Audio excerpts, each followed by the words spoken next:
What kills a city faster? Depleted resources, rerouted transportation, or the collapse of residents' confidence? Why did some places that once welcomed nearly 100,000 visitors a year end up with only a handful of people left? Why did a city with a prime location as the confluence of America's two greatest rivers lose nearly 90% of its population? And why are some abandoned cities not crumbling in the way you'd expect, but instead were submerged underwater for decades? In this video, we'll explore the 15 largest abandoned cities in America to answer each of those questions through hard data, powerful visuals, and twists that are hard to believe. Every location is a different warning sign of how urban decline unfolds. The deeper we go down the list, the clearer it becomes. The line between prosperity and disappearance is thinner than anyone wants to admit. Number 15, Picher, Oklahoma. If you only looked at old photos, Picher would feel like a place that should still be alive. In the 1920s, it was booming hard. Around 10,000 people lived there by 1920, and it climbed to roughly 14,000 at its peak. Mines were hiring, trolley lines were busy, and money was moving. This was one of the biggest lead and zinc engines in the tri-state district, producing about $20 billion in ore value between 1917 and 1947. Then the same ground that made the town rich started to erase it. When mining slowed and finally stopped, pumps shut down, underground workings filled with contaminated water, and the damage moved from hidden to visible. By the 1970s, toxic water was seeping out. In 1979, Tar Creek famously turned orange. By 1983, the area was placed on the Superfund list. What makes Picher unforgettable is scale. This was not one bad block or one polluted lot. The wider Tar Creek area stretches across about 40 square miles. It still carries around 30 million tons of chat, with piles rising close to 200 feet. At one point, the area had roughly 1,400 mine shafts, and hundreds were still open hazards. Imagine children growing up with those gray-white mountains in the background and dust blowing off them when the wind picks up. The population collapse tells the rest of the story.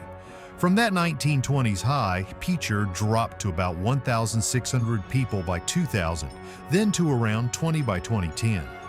A federal relocation effort moved about 600 homes, more than 70 businesses, and many renters out of the danger zone. In 2008, an EF4 tornado struck the town and killed 6 people, accelerating a decline that was already underway. By 2009, the city was officially disincorporated. Picher shows us that cities do not always die in one dramatic moment. Sometimes they die in layers, first the jobs, then the water, then trust, then the map itself. And if Picher is the story of a town poisoned from below, the next place shows a different kind of collapse, where history stayed standing but people slowly vanished from the streets. Number 14, Bodie, California. Walk into Bodie, and you feel something strange right away. Not fear, not nostalgia. It feels like the town paused mid-sentence and never came back. Quick backstory, just enough to frame it. Gold was found here in the late 1800s, and Bodie exploded fast, reaching about 8,000 people with roughly 2,000 structures. Then the boom cooled, fires hit, mining ended in the early 1940s, and people left. That part is classic. What is not classic is what survived. Today, Bodie is not a pile of ruins. It is a frozen town. Around 110 buildings still stand, and many interiors are still stocked the way people left them. You look through dusty glass and see plates, old bottles, bed frames, ledgers, chairs, tools, even curtains hanging like the owners might return before sunset. Nobody does. Main Street is the first visual anchor. It runs long and wide through dry, open country, lined with weathered wooden storefronts that look sunburned and brittle. Then your eye catches the church steeple sharp against a huge, empty sky. That is your second anchor, a clean silhouette that instantly says, Ghost Town. The third anchor is inside the buildings where time did not clean up after itself. That is the image people remember most. Bodie sits high in the mountains, over 8,300 feet, so the air is thin, the wind is hard, and winter can lock the place down. There are no modern commercial distractions in town, no gas station convenience, no busy strip, no neon noise. Just dust, altitude, silence, and objects that outlive the people who use them. Bodie shows us that collapse is not always about what disappears. Sometimes the most haunting collapse is what remains, untouched, unclaimed, and still staring back at you. And if Bodie is a town preserved in silence, the next location shows a different ending. Where nature did not preserve the streets, it swallowed them. Number 13. Bannack, Montana. If ghost towns had a face, Bannack would be one of the first you'd recognize. You drive into a wide, quiet valley and suddenly there it is. A full old frontier street, still standing like someone yelled, "Cut," on a movie set, and nobody came back. Quick context. Gold was discovered here in 1862, and Bannack exploded almost overnight. By 1863, it had around 3,000 people, and some estimates push its peak closer to 8,000. For a remote mountain settlement, that was enormous. It was also Montana's first territorial capital, so this place was never just a mining camp. It had political weight, business traffic, and real momentum. Then the same story that built Bannack started to undo it. Gold output slowed, power shifted to other towns, and people followed jobs, safety, and stability. Bannack didn't die in one dramatic crash. It faded in layers, year by year, storefront by storefront, until the town was left behind. And what remains today is the real hook. More than 50 historic buildings still line the street, not replicas, not theme park recreations. Real structures that carried a real town. You can still see Hotel Meade rising over the valley floor, the old schoolhouse, the church, Masonic Hall, weathered homes and businesses that once served miners and families trying to build a life out here.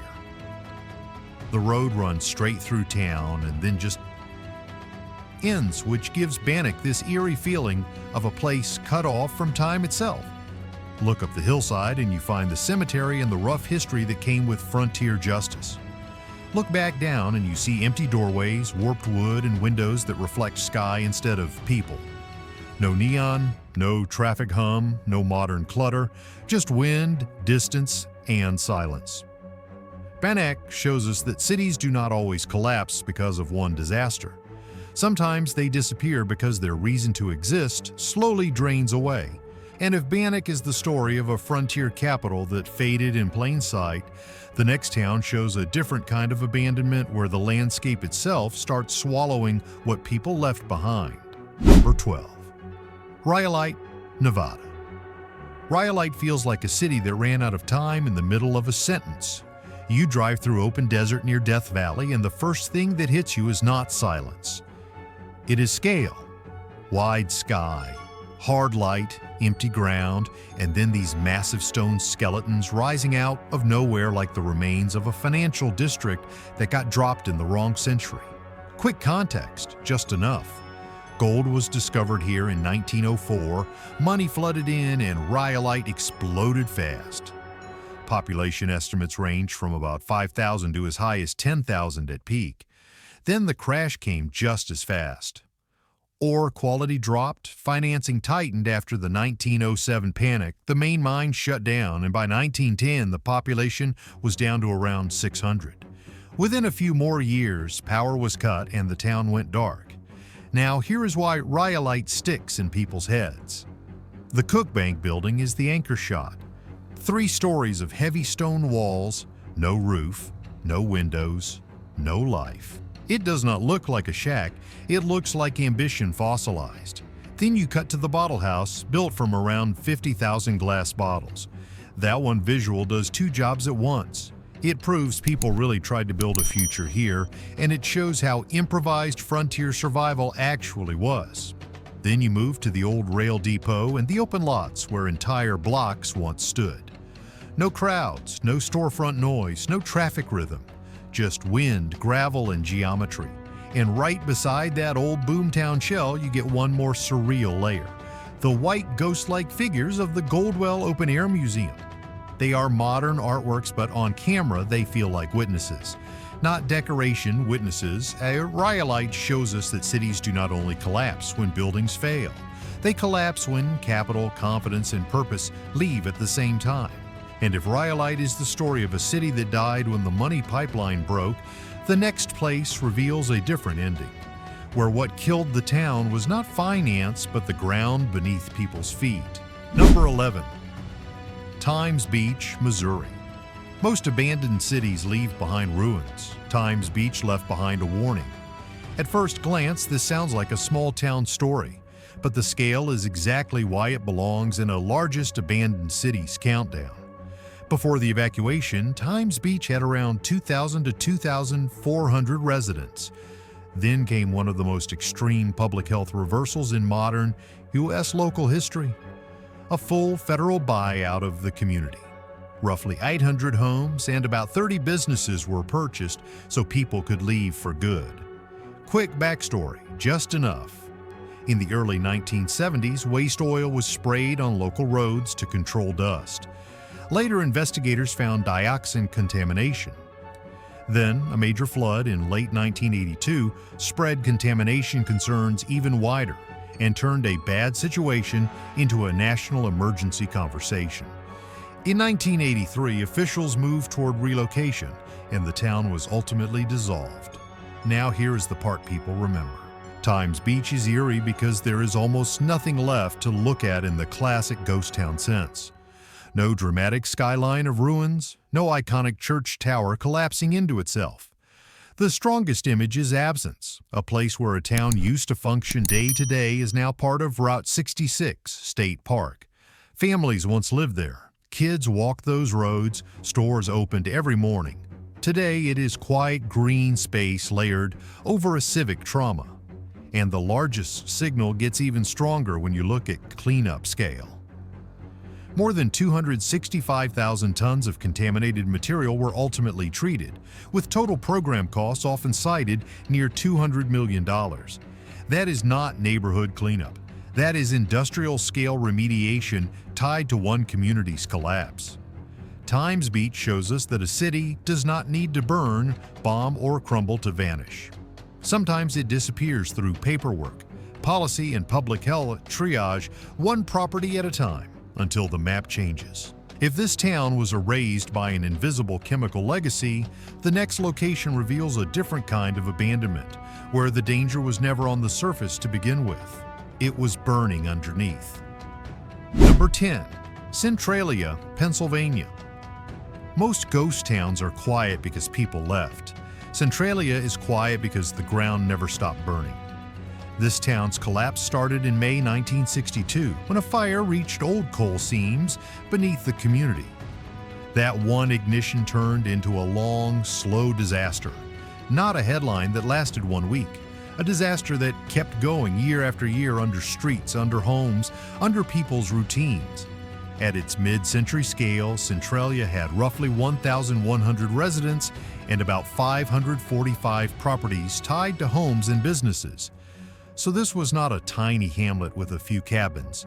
It was a real working town. But once the underground fire spread, life above ground changed in ways people could feel. Toxic gases became a serious concern. Sinkhole risk grew. Infrastructure became harder to trust. You could still see houses, churches, roads, but confidence was gone. By the 1980s, the crisis had moved from local problem to government intervention. In 1984, Congress approved about $42 million for voluntary relocation. Through the late 1980s and early 1990s, around 545 properties were acquired and residents moved out. Pennsylvania's reported spending for fire control and relocation reached about $48.8 million. Those numbers tell you the scale better than any dramatic music ever could. And then came the image that branded Centralia in public memory. Route 61. A section of highway was damaged and eventually closed indefinitely because of ground instability linked to the mine fire. Add scattered steam vents and open, emptied blocks, and Centralia became one of the clearest visual metaphors for a town erased from below. The population curve is brutal, around 1,000 people in 1980. around 5 by 2020. A place can still have roads and hills and church grounds, yet functionally be gone. Centralia shows us that abandonment is not always a sudden collapse. Sometimes it is a long negotiation between risk, money, and time, until leaving becomes the only realistic policy.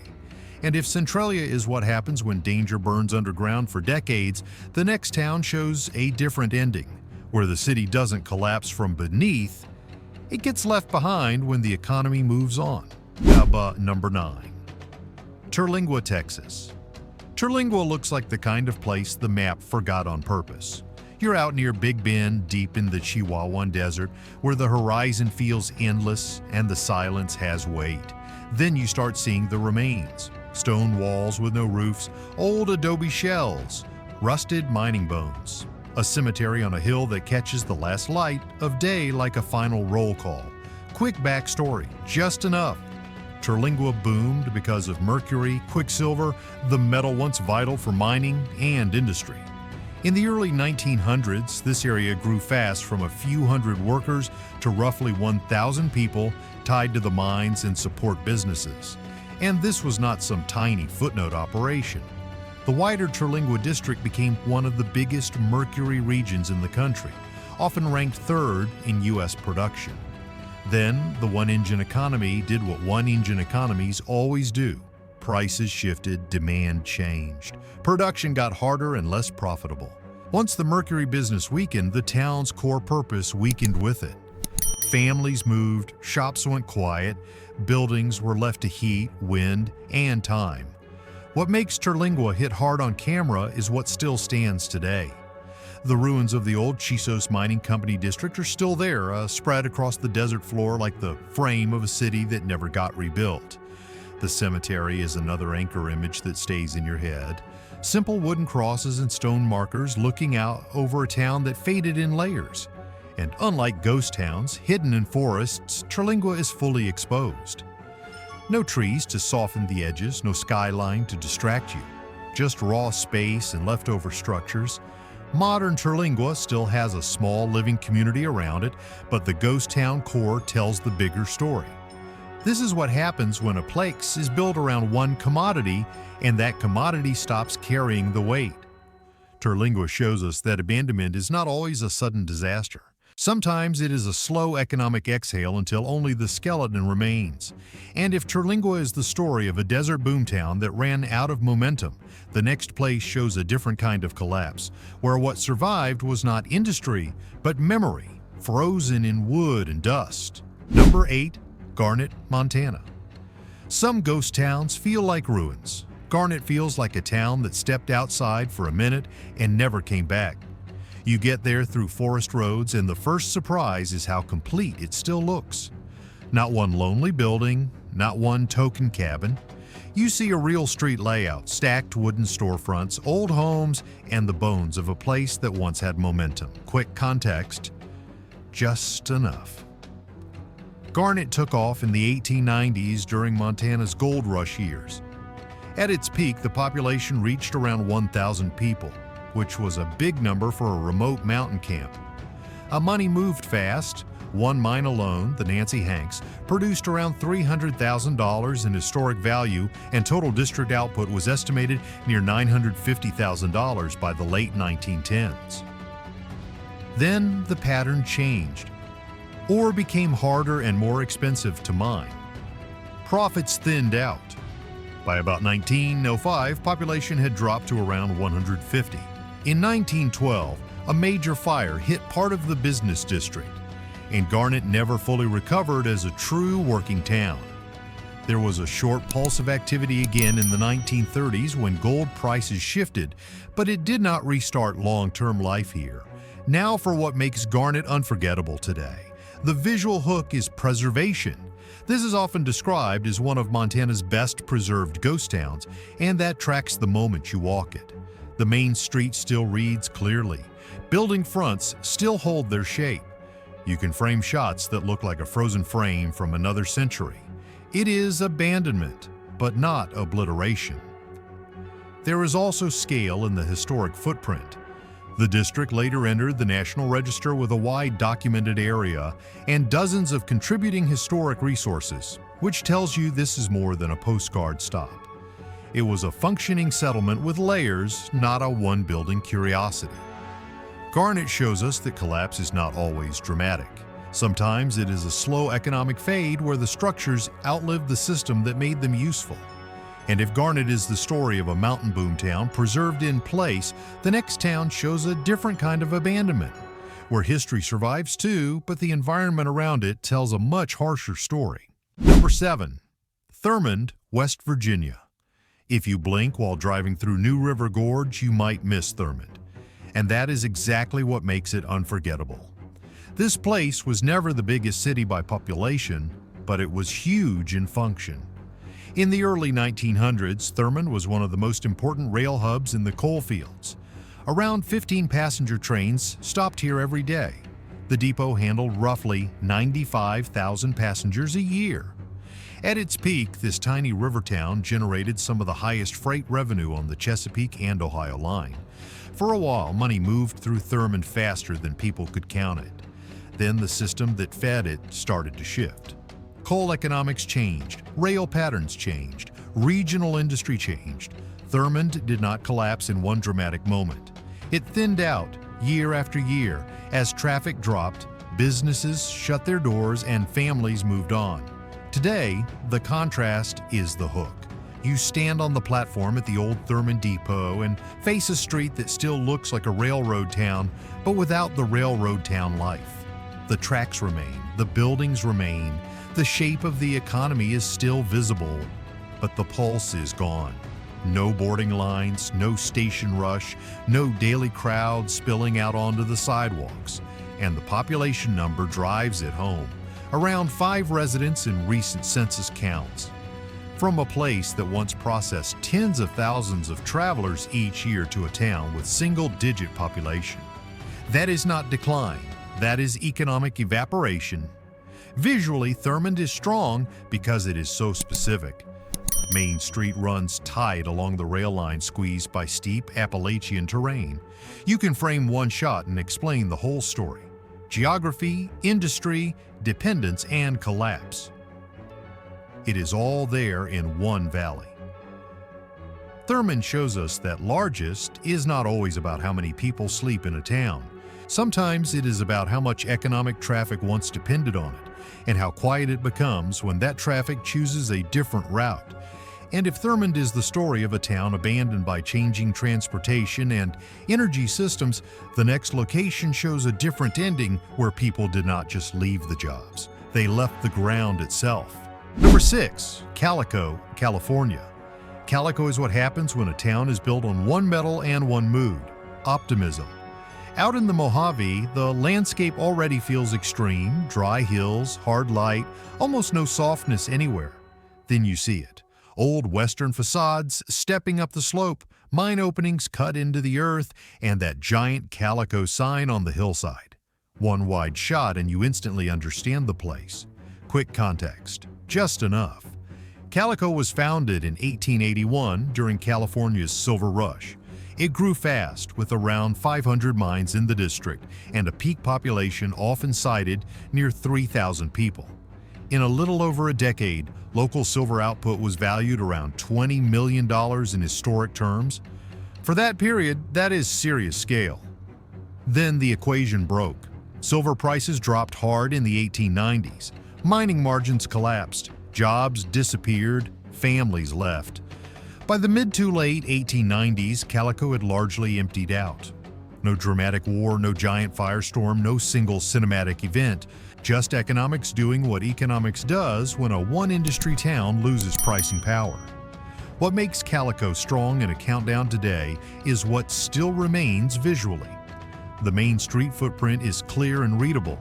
The mining identity is not abstract, it is right there in shafts, spoil, and terrain. You can frame storefronts in the foreground and scarred hills behind them, and the whole backstory explains itself without a single chart. There is also symbolic weight. Calico is recognized as California's official Silver Rush ghost town, and that matters for storytelling. It is not just abandoned, it is iconic abandonment. a place preserved enough that viewers can mentally repopulate it while you narrate the rise and fall. Calico shows us that largest is not only about population totals. It is also about how big the boom was, how fast the bust came, and how clearly the physical remains still tell that story. And if Calico is the ghost of a silver economy that got priced out of survival, the next location reveals a different kind of collapse, where the town did not lose a commodity first, it lost its strategic reason to exist. Number 5. Glenrio, New Mexico. Glenrio is the kind of place that proves a town can die without a war, without a fire, without a mine collapse. All it took was a new road. This little Route 66 town sits right on the Texas-New Mexico line, and that border identity used to be its superpower. Drivers would stop for gas, sleep in roadside motels, grab food at the diner, maybe cross the line just for the novelty. Glenrio sold movement. If traffic was life, this place had a pulse. Now it feels like a paused film set. You can still trace the old Route 66 alignment cutting through town. You can still see the shells of businesses built for nonstop car culture. The former State Line Motel is the signature frame, especially with the old First in Texas, Last in Texas branding that once turned geography into marketing. Nearby, the remains of Little Juarez Diner and the bar structures complete the picture. Not random ruins, but an entire service ecosystem that depended on passing headlights. And here is the key turning point. In 1975, Interstate 40 bypassed Glenrio. That one infrastructure decision redirected traffic, and once the cars disappeared, the money disappeared with them. No customers meant no fuel sales, no overnight stays, no meals, no reason for workers to stay. The town did not explode. It starved. Today, the Glenrio Historic District preserves that story in physical form, with the old roadway and around 17 abandoned structures still readable on the landscape. It was later listed on the National Register, which tells you this is not just nostalgic roadside trivia. It is a textbook case of how transportation policy can rewire local economies and erase communities in slow motion. Glenrio shows us that largest is not always about skyscrapers or giant population totals. Sometimes largest means one of the clearest, most complete examples of an American town losing its entire purpose when the main flow of the country shifts a few miles away. And if Glenrio is a town abandoned by rerouted traffic, the next place shows a different kind of disappearance, where people did not just lose customers, they lost the basic conditions to keep living there. Number 4. St. Thomas, Nevada. Most ghost towns are abandoned and left behind. St. Thomas was abandoned and drowned. That one detail alone makes it different from almost every other place on this list. Back in the 1860s, St. Thomas was a real desert settlement in the Moapa Valley with families, farms, and a working community. At its stronger periods, local counts are often placed around 500 residents. It was never a giant city by population, but its ending is what gives it largest energy, because it was erased by a project much bigger than itself. When the federal government moved forward with Hoover Dam and the creation of Lake Mead, towns in the future reservoir zone faced a hard deadline. St. Thomas was one of them. By the late 1930s, the last residents had left, and in 1938, the rising lake water covered the town. Then history did something cinematic. As Lake Mead dropped during major drought years, St. Thomas started to reappear. Not rebuilt, re-exposed. You can now walk among stone foundations, street traces, and the remains of the old school area that sat underwater for decades. The visual is powerful because it feels wrong in the best storytelling way. A ghost town that returns from the bottom of a lake. This is where retention spikes because every frame carries contrast. Dry desert light over structures that should be submerged. Open silence where there used to be homes and community routines. The remains are low to the ground, but that actually helps on camera.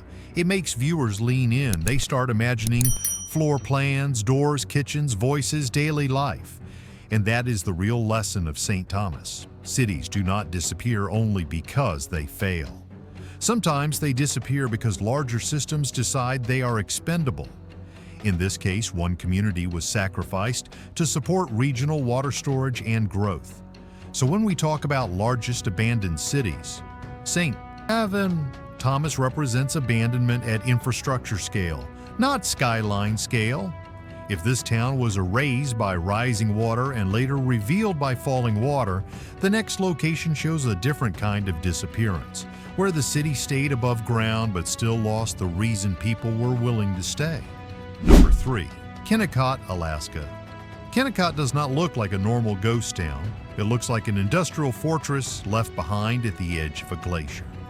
You come around the valley and see it all at once. Huge red wooden buildings stacked against harsh mountain light, snow lines in the distance, and the famous 14-story concentration mill rising like a machine cathedral. One frame and people are hooked. Quick backstory. Just enough. Kennecott was built for copper, and it ran hard from the 1910s into the late 1930s. At peak activity, around 300 people lived in the mill town, with another 200 to 300 working around the mountain mines.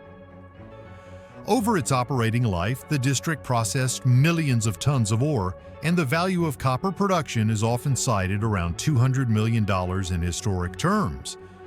This was not a small camp story. This was national-scale extraction in one of the toughest environments in America. Then the core math changed. Richer bodies thinned out. Operating a remote megasite became harder to justify. Mines shut down one by one. In 1938, the last train left, and the town effectively went silent. What makes Kennecott unforgettable today is what still stands. Not just cabins or ruins, but a full industrial system you can still read with your eyes. The mill, power infrastructure, shops, warehouses, offices, worker housing. The footprint is massive, and the surrounding landscape makes it even more dramatic. Red structures against white ice and gray rock feels almost unreal, like history and geology are sharing the same stage. And there is another layer that keeps retention high. This is abandonment plus legacy. The site is preserved as a major National Historic Landmark complex, while parts of the area continue to be studied for long-term environmental impacts tied to old mining operations. So the place is both museum and warning, monument and aftermath. Kennecott shows us that even the most advanced industrial city can collapse fast when the resource engine fails. And if Kennecott is the story of a giant copper machine shutting down in the Arctic, the next town shows a very different ending, where the buildings did not just empty out. The city itself slipped out of living memory. Number 2. Old Cahawba, Alabama. Old Cahawba does not feel like a town that failed. It feels like a town history moved away from. This place began with power. It became Alabama's first state capital in the early 1820s, sitting at the meeting point of the Alabama and Cahawba rivers. That location made it valuable fast. River access meant trade. Political status meant money, influence, and construction. For a period, this was one of the most important addresses in the state. Then the center of gravity shifted. When the capital moved to Tuscaloosa in the mid-1820s, Cahawba lost its biggest advantage. It later remained important as a county seat, but the long-term trend was already in motion. Add recurring flood problems in a low river junction, and the city's future became increasingly fragile. After the Civil War era, another major flood helped push county functions away to Selma. Once political administration and commercial momentum left, population followed. That is the backstory. The real hook is what remains now. Old Cahawba is not just a few isolated ruins. The site covers a huge historic footprint, often cited around 850 acres in National Register documentation. You can still read the old city grid and the landscape. Brick foundations appear where homes and civic buildings once stood. Cemetery spaces, ironwork, and surviving structural traces create this eerie but powerful effect. You are not looking at random debris, you are looking at the map of a former city, still visible under trees and light. Visually, it is one of the best memory cities in America. No modern skyline, no active downtown noise, just fragments of streets and institutions that once carried state-level importance. It is quiet but not empty of meaning.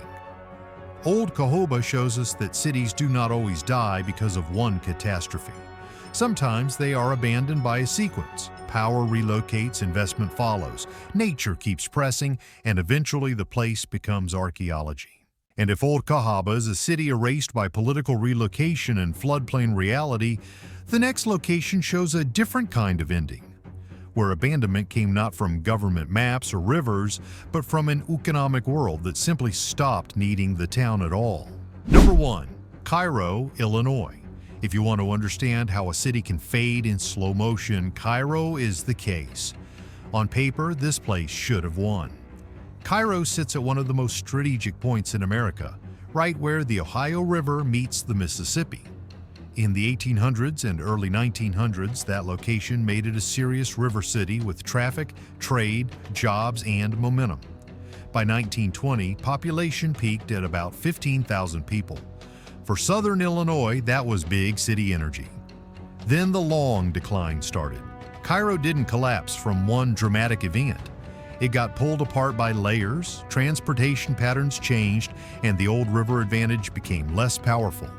Industry and retail weakened, jobs left, people followed jobs. Then came years of social tension and instability, which pushed out more families and more investment. Add flood risk and the constant cost of living behind levees, and confidence kept draining out of the system. Today, the population is around 1,500, roughly a 90% drop from its peak.